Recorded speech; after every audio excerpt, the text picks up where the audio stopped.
Yeah, I mean it's a great honour, isn't it? First and foremost, to be appointed England captain, and you look at the people that were available, and Ben Stokes is obviously top of the list. And yeah, I think he'll be a fantastic captain. The style in which he plays, I think, will suit the players that he has at his disposal, and with the experience around him, I think that can really help him. So I'm excited to see how it goes. How much of an inspirational leader do you anticipate him being? Yeah, he's the type of guy who wants to be involved in the game the whole time, and that's depicted with the way that he plays his cricket as an all-rounder, always wanting to be in the action. I think that he will be that style of captain, and again, I think that can suit the number of players, or the players that they have in that dressing room. That style of leadership, I think, can bring out the best in them.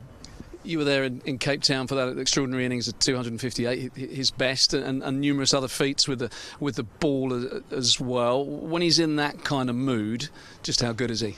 Yeah, he's phenomenal. I think that with Trevor Bayliss being the coach of England, I think that brought out the best in him, giving him a set role and allowing him to free himself up. And I see him being able to do that for the players around him. I certainly think that innings in Cape Town was one of the best times that I saw him just free himself up and play it as he saw it, and become such a dominating all-rounder in Test match cricket. So yeah, I'm lucky enough to have experienced or have seen those firsthand, and I think that style of player will be something that, like I've said, will suit the people in that dressing room.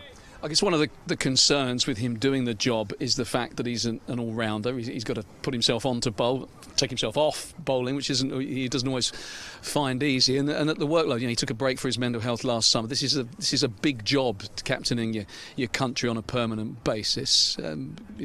Is that a concern? I wouldn't say concern. He's going to have people around him to help support him in making those decisions. Naturally, Joe Root is obviously still going to be the premier batsman in the team, to be able to guide him along the way and help him with his experiences, and there will be experienced players around him as well to be able to lean on and offer their advice. So I don't see it being a problem. I think that it's a good thing and a positive thing that the country or the team is going to have that style of leader, and that's not saying that Joe Root didn't lead in that manner, because he was by far the leading run scorer in the team. But having someone who bats, bowls, fields, and is in the action all the time, I think that's going to be a positive thing.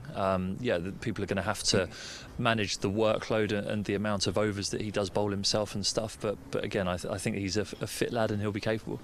The fact he's made one or two mistakes over the years, he hasn't been perfect. He probably admit that himself. Is it kind of punching lockers or one or two, kind of off the field incidents? The fact that he's learnt from those and that perhaps he has made those mistakes, does that make him more relatable from a player's point of view? The fact that he hasn't always been perfect. He's made mistakes, and people will empathise with him.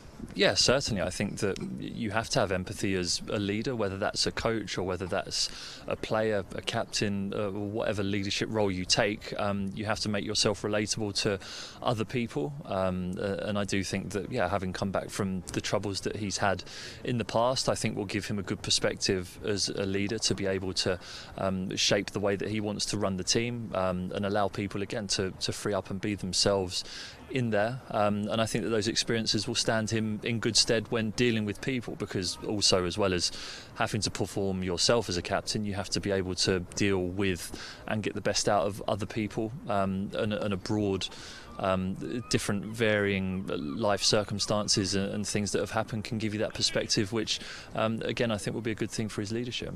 Rob Key said that he is going to split the coaching roles. That's certainly his intention. Red ball, Test cricket, and the white ball formats. How much of a say do you think Ben Stokes might get in that who that coach is going to be for the red ball team, and how important is that relationship between coach and captain?